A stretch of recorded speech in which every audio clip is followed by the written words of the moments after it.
നമ്മുടെ മുഖ്യമന്ത്രി എപ്പോഴും വിസ്മയങ്ങളെക്കുറിച്ച് പറയുന്ന വ്യക്തിയാണ്. വിസ്മയം എന്ന വാക്ക് ആവർത്തിച്ച് ഉപയോഗിക്കുന്ന വ്യക്തിയാണ്. അപ്പോൾ അദ്ദേഹം അവതരിപ്പിക്കുന്ന ആദ്യ ബജറ്റ് എങ്ങനെയാണ്? വലിയ വിസ്മയങ്ങളില്ലാത്തതും എന്നാൽ പുതുയുഗ കേരളം സൃഷ്ടിക്കാൻ ലക്ഷ്യമിട്ടുള്ള പ്രഖ്യാപനങ്ങളും അടങ്ങുന്നതാണ് മുഖ്യമന്ത്രി വി.ഡി. സതീശൻ അവതരിപ്പിച്ച ആദ്യ ബജറ്റ്. ആധുനിക സാങ്കേതിക വിദ്യയുടെ സാധ്യതകൾ പരമാവധി പ്രയോജനപ്പെടുത്തിക്കൊണ്ട് ആരോഗ്യ വിദ്യാഭ്യാസ മേഖലകൾ മെച്ചപ്പെടുത്തുക, കൂടുതൽ തൊഴിലവസരങ്ങൾ സൃഷ്ടിക്കുക, വയോജനങ്ങളുടെ ക്ഷേമം ഉറപ്പുവരുത്തുക, പിന്നോക്കാവസ്ഥയിലുള്ളവരെയും പാർശ്വവൽക്കരിക്കപ്പെട്ടവരെയും മുഖ്യധാരയിലേക്ക് കൊണ്ടുവരിക, ഇതാണ് ലക്ഷ്യമെന്നാണ് ആമുഖത്തിൽ വി.ഡി. സതീശൻ വിശദീകരിച്ചിരിക്കുന്നത്. സാമൂഹ്യ നീതിയും സാമ്പത്തിക വളർച്ചയും പരിസ്ഥിതി ഉത്തരവാദിത്തത്തോടു കൂടിയ ആധുനിക അടിസ്ഥാന സൗകര്യ വികസനവും സമന്വയിക്കുന്ന പുതുയുഗ കേരളത്തിന് പ്രതിജ്ഞാബദ്ധമാണ് എന്ന് പറയുന്ന സർക്കാർ അതിനായി ആവിഷ്കരിച്ച് നടപ്പാക്കാൻ ഉദ്ദേശിക്കുന്ന ബജറ്റിൽ പ്രഖ്യാപിച്ച 5 പ്രധാന പദ്ധതികളാണ് ആദ്യം നമ്മൾ പരിശോധിക്കുന്നത്. അതായത് ഈ സർക്കാരിന്റെ ഏറ്റവും പ്രധാനപ്പെട്ട 5 ബജറ്റുകൾ, ഇന്ന് ഈ പ്രഖ്യാപനത്തിൽ ഉണ്ടായിരുന്ന 5 ബജറ്റുകളാണ് നമ്മൾ പരിശോധിക്കാൻ പോകുന്നത്. മുഖ്യമന്ത്രി വി.ഡി. സതീശൻ അവതരിപ്പിച്ച ബജറ്റിൽ പുതുയുഗ കേരളം ലക്ഷ്യമിട്ട് പ്രഖ്യാപിച്ച വമ്പൻ പദ്ധതികൾ കേരളത്തിന്റെ കടൽ തീര സാധ്യതകൾ പ്രയോജനപ്പെടുത്തുന്നതാണ്. 400 കോടിയുടെ മിഷൻ സമുദ്ര പദ്ധതിയിലൂടെ തീരദേശ വികസനവും 50 കോടിയുടെ തെക്കൻ കേരള എക്കണോമിക് കോറിഡോർ പദ്ധതിയിലൂടെ തെക്കൻ ജില്ലകളുടെ സാമ്പത്തിക വളർച്ചയുമാണ് സർക്കാർ ലക്ഷ്യമിടുന്നത്. അപ്പോൾ ആ പ്രധാനപ്പെട്ട പദ്ധതികളിലേക്കാണ് ആദ്യം നമ്മൾ പോകുന്നത്. മിഷൻ സമുദ്ര പദ്ധതി അടുത്ത 5 വർഷത്തിനുള്ളിൽ കേരളത്തെ ലോകോത്തര മാരിടൈം ശക്തിയാക്കി മാറ്റുകയാണ് ഈ പദ്ധതിയിലൂടെ സർക്കാർ ലക്ഷ്യമിടുന്നത്. ഇതിന്റെ ഭാഗമായി കേരളത്തെ പ്രമുഖ തുറമുഖ നഗരമായി വികസിപ്പിക്കും. സംസ്ഥാനത്തെ 600 കിലോമീറ്റർ തീരദേശം, 2 അന്താരാഷ്ട്ര തുറമുഖങ്ങൾ, ഒരു container transshipment terminal, 17 non major തുറമുഖങ്ങൾ, മറ്റനേകം ജലസ്രോതസ്സുകൾ തുടങ്ങിയ സാധ്യതകൾ സംയോജിപ്പിച്ചുകൊണ്ടായിരിക്കും ഈ പദ്ധതി നടപ്പിലാക്കുക. കേരളത്തെ ഒരു പോർട്ട് സിറ്റിയായി വിഭാവനം ചെയ്ത് റോഡ്, സമുദ്രം, റെയിൽ, ഉൾനാടൻ ജലപാതകൾ, നിർമ്മാണ മേഖലകൾ, ഗ്രീൻഫീൽഡ് സിറ്റി എന്നിവയെല്ലാം ബന്ധിപ്പിച്ചുകൊണ്ടുള്ള മാരിടൈം സമ്പദ് വ്യവസ്ഥയിലേക്ക് കേരളത്തിലെ മാറ്റുക എന്നതാണ് ലക്ഷ്യം. വിഴിഞ്ഞം ട്രാൻസ്ഷിപ്മെന്റ് ടെർമിനലിന്റെ രാജ്യത്തിന്റെ വിവിധ ഭാഗങ്ങളുമായി ബന്ധിപ്പിക്കുന്നതിനും ഗതാഗത ബന്ധം മെച്ചപ്പെടുത്തുന്നതിനുമായി ബാലരാമപുരം, വിഴിഞ്ഞം ഭൂഗർഭ റെയിൽ, വിഴിഞ്ഞം നാവായിക്കുളം ഔട്ട് റിംഗ് റോഡ് എന്നീ പദ്ധതികൾക്കായുള്ള സ്ഥലമേറ്റെടുക്കലും നിർമ്മാണ പ്രവർത്തനങ്ങളും വേഗത്തിൽ നടപ്പിലാക്കും എന്ന് ബജറ്റിൽ പറയുന്നു. വിഴിഞ്ഞം, കൊച്ചി തുറമുഖങ്ങൾക്ക് ചുറ്റും നിർമ്മാണ മേഖലകൾ, സ്റ്റാഫിംഗ് സെന്ററുകൾ, ഡ്രൈ പോർട്ട് എന്നിവ ആരംഭിക്കും. ആഗോള ഷിപ്പിംഗ് വ്യവസായം ഹരിത ഇന്ധനങ്ങളിലേക്ക് മാറിയ അവസരം പ്രയോജനപ്പെടുത്തി ഗ്രീൻ ബങ്കറിംഗ് സേവനം നൽകുന്ന രാജ്യത്തെ ആദ്യ തുറമുഖമായി വിഴിഞ്ഞത്തെ ഉയർത്തുമെന്നതും ഒരു പ്രഖ്യാപനമാണ്. മദർഷിപ്പ് നിർമ്മാണം, അവയുടെ അറ്റകുറ്റപ്പണി എന്നിവ ലക്ഷ്യമാക്കി കപ്പൽ നിർമ്മാണ കേന്ദ്രം സ്ഥാപിക്കും. ഇതിനായി ആവശ്യമായ സ്ഥലമേറ്റെടുത്ത് അടിസ്ഥാന സൗകര്യ വികസനം ഉറപ്പാക്കുമെന്ന് സർക്കാർ പറയുന്നു. ഇത്തരത്തിലുണ്ടാകുന്ന തൊഴിലവസരങ്ങളിൽ തീരപ്രദേശത്ത് ജീവിക്കുന്ന സാധാരണക്കാർക്ക് സംവരണം നൽകുമെന്നും മുഖ്യമന്ത്രി ബജറ്റിൽ പ്രഖ്യാപിച്ചു. സമുദ്ര പാരമ്പര്യം വിളിച്ചോതുന്ന അന്താരാഷ്ട്ര മാരിടൈം മ്യൂസിയം സ്ഥാപിക്കുമെന്നും മുഖ്യമന്ത്രി പറയുന്നുണ്ട്. അപ്പോൾ നമുക്കറിയാം, മുഖ്യമന്ത്രി തന്നെയാണ് ധനവകുപ്പ് കൈകാര്യം ചെയ്യുന്നത്. അദ്ദേഹം അവതരിപ്പിച്ച ആദ്യ ബജറ്റാണ്. മുഖ്യമന്ത്രിയുടെ കൈവശമുള്ള മറ്റൊരു പ്രധാനപ്പെട്ട വകുപ്പാണ് തുറമുഖ വകുപ്പ്. അപ്പോൾ ഏറ്റവും പ്രധാനപ്പെട്ട പദ്ധതികൾ തുറമുഖവുമായി ബന്ധപ്പെട്ട് വരുന്നു. വിഴിഞ്ഞം പദ്ധതിയെ കണക്ട് ചെയ്തുകൊണ്ടുവരുന്നു. അതാണ് ഈ ബജറ്റിലെ ഏറ്റവും വലിയ പ്രഖ്യാപനങ്ങൾ. അപ്പോൾ മുഖ്യമന്ത്രി ഇന്ന് ബജറ്റ് അവതരിപ്പിച്ച് പറഞ്ഞ ആ പ്രഖ്യാപനങ്ങൾ ഒന്ന് കേൾക്കാം. മിഷൻ സമുദ്ര, കേരളത്തിന്റെ 600 കിലോമീറ്റർ തീരദേശം, 2 അന്താരാഷ്ട്ര തുറമുഖങ്ങൾ, ഒരു container transshipment terminal, 17 non major തുറമുഖങ്ങൾ, മറ്റനേകം ജലസ്രോതസ്സുകൾ തുടങ്ങിയ സാധ്യതകൾ സംയോജിപ്പിച്ച് 5 വർഷത്തിനുള്ളിൽ കേരളത്തെ ലോക മാരിടൈം ഭൂപടത്തിൽ വൻ ശക്തിയായി ഉയർത്തുന്നതിനുള്ള പദ്ധതിയായ മിഷൻ സമുദ്ര നടപ്പിലാക്കും. കേരളത്തെ ഒരു പോർട്ട് സിറ്റിയായി വിഭാവനം ചെയ്ത് റോഡ്, സമുദ്രം, റെയിൽ, ഉൾനാടൻ ജലപാതകൾ, നിർമ്മാണ മേഖലകൾ, ഗ്രീൻഫീൽഡ് സിറ്റി എന്നിവയെല്ലാം ബന്ധിപ്പിച്ചുകൊണ്ടുള്ള മാരിടൈം സമ്പദ് വ്യവസ്ഥയിലേക്ക് കേരളത്തെ മാറ്റും. വിഴിഞ്ഞം ട്രാൻസ്ഷിപ്മെന്റ് ടെർമിനലിനെ രാജ്യത്തിന്റെ വിവിധ ഭാഗങ്ങളുമായി ബന്ധിപ്പിക്കുന്നതിനും ഗതാഗത ബന്ധം മെച്ചപ്പെടുത്തുന്നതിനുമായി ബാലരാമപുരം വിഴിഞ്ഞം ഭൂഗർഭ റെയിൽ, വിഴിഞ്ഞം നാവായിക്കുളം ഔട്ടർ റിംഗ് റോഡ് എന്നീ പദ്ധതികൾക്കായുള്ള സ്ഥലമേറ്റെടുക്കലും നിർമ്മാണ പ്രവർത്തനങ്ങളും വേഗത്തിൽ നടപ്പിലാക്കും. അപ്പോൾ ഇതാണ് തുറമുഖവുമായി ബന്ധപ്പെട്ട് കേരളത്തിന്റെ തീരമേഖലകളെ പ്രയോജനപ്പെടുത്തിക്കൊണ്ടുള്ള വലിയ പ്രഖ്യാപനമാണ് ഇതിൽ ഇന്നത്തെ ബജറ്റിലെ ഏറ്റവും ഹൈലൈറ്റ് ആയിട്ടുള്ളത്. ഏറ്റവും വലിയ പ്രതീക്ഷ നൽകുന്ന പ്രഖ്യാപനങ്ങൾ ഇതാണ്.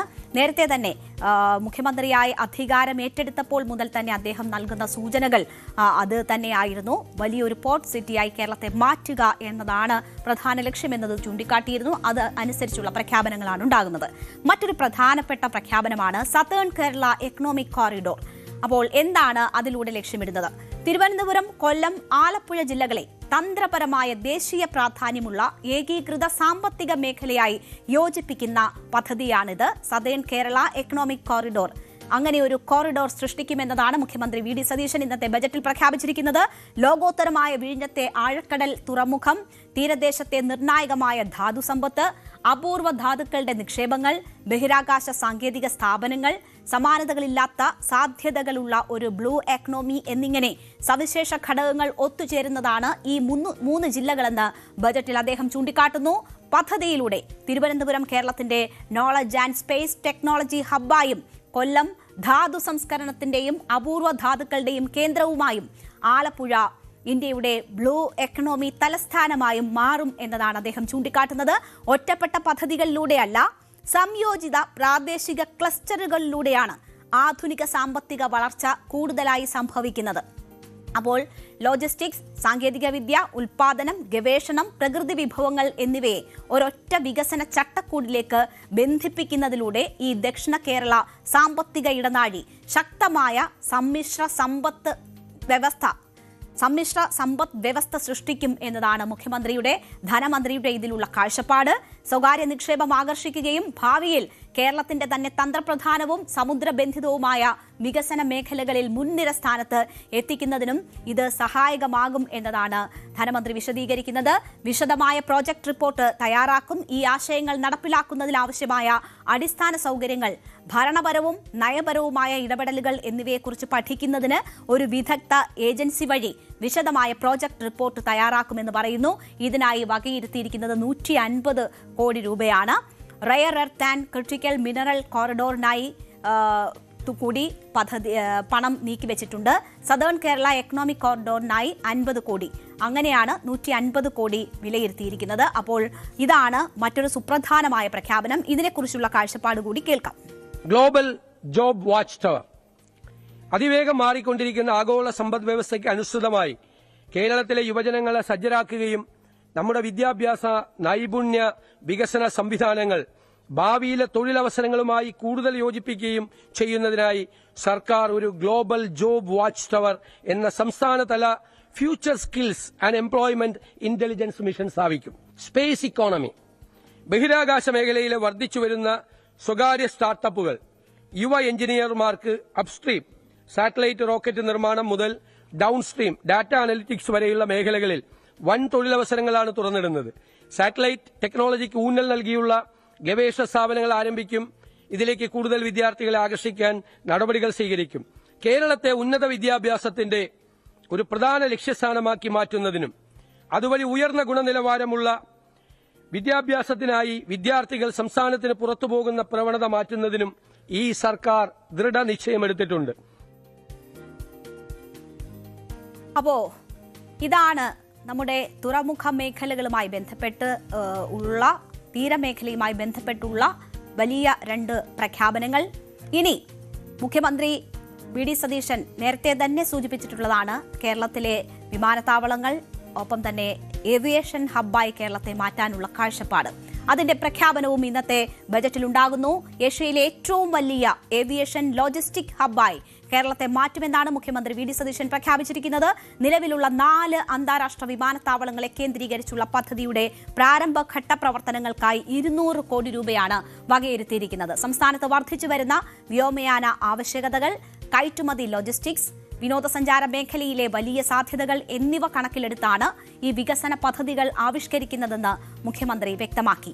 സേവന മേഖലകൾ, ഗ്ലോബൽ കേപ്പബിലിറ്റി സെന്ററുകൾ, ഹോസ്പിറ്റാലിറ്റി, വ്യോമയാന അനുബന്ധ വ്യാപാര സേവന മേഖലകൾ എന്നിവയെല്ലാം സംയോജിപ്പിച്ചുകൊണ്ടുള്ള എയ്റോ സിറ്റി പദ്ധതികളും ഇതിന്റെ ഭാഗമായി നടപ്പിലാക്കും. വിമാനങ്ങളുടെ അറ്റകുറ്റപ്പണി നടത്തുന്ന പരിപാലന മേഖലകളെ കൂടുതൽ ശക്തിപ്പെടുത്താനും ഇതിലൂടെ സർക്കാർ ലക്ഷ്യമിടുന്നു. DGCA മാനദണ്ഡങ്ങൾ അടിസ്ഥാനമാക്കിയുള്ള പൈലറ്റ് പരിശീലന കേന്ദ്രങ്ങളും വിമാന പരിപാലന എഞ്ചിനീയറിംഗ് പരിശീലന കേന്ദ്രങ്ങളും സംസ്ഥാനത്ത് ആരംഭിക്കുമെന്നും VD സതീശൻ പറയുന്നു. മാത്രമല്ല, കൊച്ചി വിമാനത്താവളത്തോടനുബന്ധമായി അന്താരാഷ്ട്ര നിലവാരത്തിലുള്ള ഗ്ലോബൽ കൺവെൻഷൻ സെന്റർ ആരംഭിക്കുമെന്നും അദ്ദേഹം പ്രഖ്യാപിച്ചു. അപ്പോൾ ഏവിയേഷൻ ഹബ്ബായി കേരളത്തെ മാറ്റാനുള്ളതാണ് ഈ പ്രധാനപ്പെട്ട പദ്ധതി. അതിന്റെ സാധ്യതകളെക്കുറിച്ച് കൂടി മുഖ്യമന്ത്രി പറയുന്നു.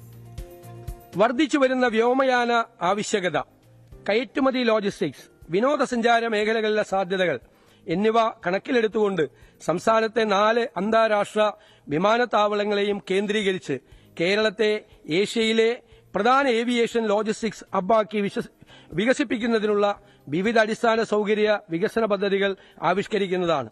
ഇതിന്റെ പ്രാരംഭ പ്രവർത്തനങ്ങൾക്കായി 200 കോടി രൂപ വകയിരുത്തുന്നു.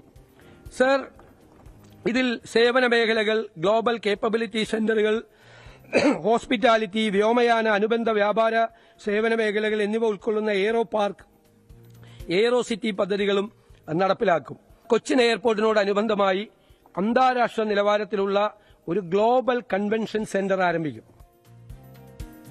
ഇന്നത്തെ ബജറ്റിലെ മറ്റൊരു സുപ്രധാന പ്രഖ്യാപനമാണ് ഇൻവെസ്റ്റ് കേരളം സെൽ.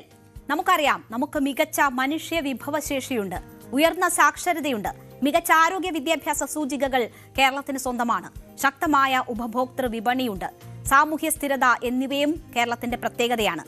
എന്നാൽ കേരളത്തിന്റെ ചില പരിമിതികളുമുണ്ട്.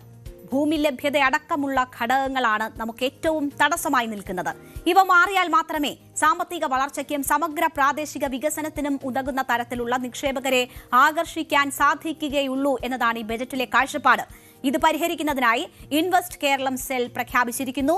നിക്ഷേപകർക്ക് ആവശ്യമായ ഭൂമി, നിയമപരമായ വിവിധ അനുമതികൾ, നിക്ഷേപാനന്തര പിന്തുണ എന്നിവ ഓരോ ഘട്ടത്തിലും ഉറപ്പുവരുത്തുന്ന ഏകജാലക സംവിധാനമാണ് ഈ ഇൻവെസ്റ്റ് കേരളം സെൽ. ഇതിനുള്ള മാർഗരേഖയായി പ്രോജക്ട് ഇംപ്ലിമെന്റേഷൻ പ്രോട്ടോകോൾ നടപ്പിലാക്കും. പദ്ധതി നിർവഹണം ത്വരിതപ്പെടുത്തുന്നതിലൂടെയും നിക്ഷേപകരുടെ ആത്മവിശ്വാസം വർദ്ധിപ്പിക്കുന്നതിലൂടെയും കേരളത്തിലുടനീളം തൊഴിലവസരങ്ങൾ സൃഷ്ടിക്കുന്നതിനും വ്യാവസായിക വൈവിധ്യവൽക്കരണത്തിനും സാങ്കേതിക വിദ്യയുടെ കൈമാറ്റത്തിനും സുസ്ഥിര സാമ്പത്തിക വളർച്ചയ്ക്കും ഇത് മികച്ച സംഭാവന നൽകും എന്നതാണ് ഈ പദ്ധതി പ്രഖ്യാപിച്ചുകൊണ്ട് മുഖ്യമന്ത്രി പറയുന്നത്. പദ്ധതികളുടെ പുരോഗതിയും പൂർത്തീകരണവും കൃത്യമായി നിരീക്ഷിച്ച് വിജയകരമാക്കുന്നത് ഉറപ്പുവരുത്തുന്നതിനും മാർഗനിർദ്ദേശങ്ങൾ നൽകുന്നതിനും മുഖ്യമന്ത്രി അധ്യക്ഷനായും വ്യവസായ മന്ത്രി ഉപാധ്യക്ഷനായും ബന്ധപ്പെട്ട മേഖലകളിലെ വിദഗ്ധരെ ഉൾപ്പെടുത്തി ഒരു ഇൻവെസ്റ്റ്മെന്റ് അഡ്വൈസറി കൌൺസിൽ രൂപീകരിക്കും എന്നതുകൂടി പറയുന്നു. അപ്പോൾ ഇത് പ്രഖ്യാപിക്കുക മാത്രമല്ല, അതിന്റെ ഒരു മേൽനോട്ടത്തിനായുള്ള ഒരു സംവിധാനം കൂടി ഉറപ്പുവരുത്തുകയാണ്. സർക്കാരിന്റെ നിക്ഷേപ പ്രോത്സാഹന സംവിധാനങ്ങളിൽ മികച്ച പ്രൊഫഷണലിസം കൊണ്ടുവരുന്നതിനും പുതുയുഗ കേരളത്തിന് വഴിയൊരുക്കുന്നതിനും ഇതൊരു നിർണായക ചുവടുവയ്പായിരിക്കും എന്നതാണ് VD സതീശൻ പറയുന്നത്. അപ്പോൾ ഇത് നിക്ഷേപകരെ കേരളത്തിലേക്ക് ആകർഷിക്കുക എന്ന ലക്ഷ്യത്തോടു കൂടി പ്രഖ്യാപിക്കുന്ന പദ്ധതിയാണ്. അതിനെക്കുറിച്ച് മുഖ്യമന്ത്രി പറയുന്നു. ഭൂമിയുടെ ലഭ്യതക്കുറവ്, ഭൂമി സ്വായത്തമാക്കുന്നതിനുള്ള പരിമിതികൾ, നിയമപരമായ വ്യക്തതയില്ലായ്മ എന്നിവയാണ് കേരളത്തിലെ വ്യാവസായിക അടിസ്ഥാന സൌകര്യ അഭിലാഷങ്ങൾക്ക് ഏറ്റവും വലിയ തടസ്സം.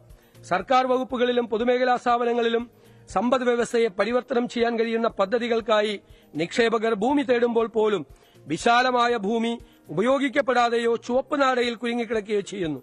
ഈ ഘടനാപരമായ വെല്ലുവിളിയെ അഭിസംബോധന ചെയ്യുന്ന സമഗ്രമായൊരു ലാൻഡ് മാനേജ്മെന്റ് നയം സർക്കാർ രൂപീകരിക്കും. വകുപ്പുകളുടെയും പൊതുമേഖലാ സ്ഥാപനങ്ങളുടെയും മിച്ചമുള്ളതും ഉപയോഗിക്കാത്തതുമായ ഭൂമി ഉപയോഗിച്ചൊരു ലാൻഡ് ബാങ്ക് സൃഷ്ടിക്കുന്നതിനായി ഒരു ലാൻഡ് മാനേജ്മെന്റ് ഫ്രെയിംവർക്ക് ഉണ്ടാക്കുകയും ആവശ്യമായ നിയമനിർമ്മാണം നടത്തുകയും ചെയ്യും. മുൻകാലങ്ങളിൽ പ്രസക്തമായിരുന്ന ഭൂനിയമങ്ങൾ പരിശോധിക്കുകയും കാലാനുസൃതമായ മാറ്റങ്ങൾ ആവശ്യമായവ പരിഷ്കരിക്കുകയും ചെയ്യും. ഭൂപരിഷ്കരണം 2 എന്നാണ് ഇതിന് പേരിട്ടിരിക്കുന്നത്. അപ്പോൾ ഭൂപരിഷ്കരണം 2.0യുടെ പ്രഖ്യാപനമാണ് മുഖ്യമന്ത്രി നടത്തുന്നത് നമ്മൾ കണ്ടത്. ഏറ്റവും വിവാദമായി കൊണ്ടിരിക്കുന്ന, ഇപ്പോൾ പ്രതിപക്ഷത്ത് നിന്നടക്കം ഏറ്റവും വിമർശനം നേരിടുന്ന ഒരു പ്രഖ്യാപനമായിരുന്നു ഇത്. സംസ്ഥാനത്തെ ഭൂമിയുടെ സമഗ്രമായ ഉപയോഗം ഉറപ്പുവരുത്തുക എന്നതാണ് ഭൂപരിഷ്കരണം 2 നടപ്പിലാക്കുന്നതിലൂടെ മുഖ്യമന്ത്രി VD സതീശൻ ലക്ഷ്യമിടുന്നത്.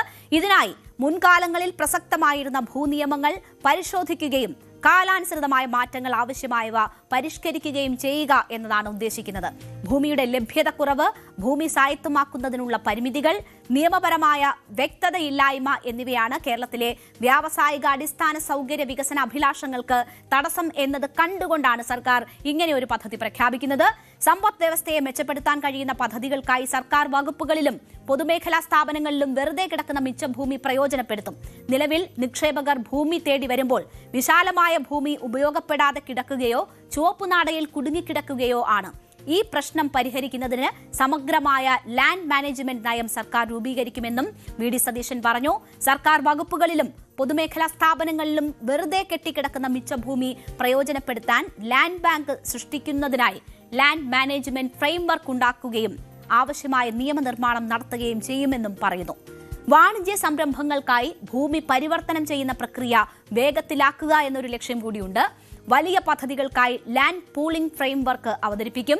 ഭൂമി ഏറ്റെടുക്കൽ പ്രക്രിയ സുതാര്യവും സമയബന്ധിതവുമാക്കും. ഇതിനായി കിൻഫ്ര, ഇൻകൽ എന്നീ സർക്കാർ ഏജൻസികളെ ശക്തിപ്പെടുത്തുമെന്നും വി.ഡി. സതീശൻ വ്യക്തമാക്കി. അപ്പോൾ ഇവിടേക്ക് വരുന്ന നിക്ഷേപകർക്ക് ഭൂമി ഏറ്റെടുക്കുക അല്ലെങ്കിൽ അതിനെ പരുവപ്പെടുത്തുക, രൂപപ്പെടുത്തുക എന്നത് ഇനി ബുദ്ധിമുട്ടേറിയ കാര്യമല്ല എന്നതാണ് ഈ ഭൂപരിഷ്കരണം 2.0 പ്രഖ്യാപിച്ചതുകൊണ്ട് ഉദ്ദേശിക്കുന്നത്. അതിലെ തടസ്സങ്ങൾ നീക്കുക, ചുവപ്പ് നാട നീക്കുക എന്നതാണ് ലക്ഷ്യമിടുന്നത്. ഇതാണ് ഈ ബജറ്റിലെ ഏറ്റവും പ്രധാനപ്പെട്ട 5 പ്രഖ്യാപനങ്ങൾ.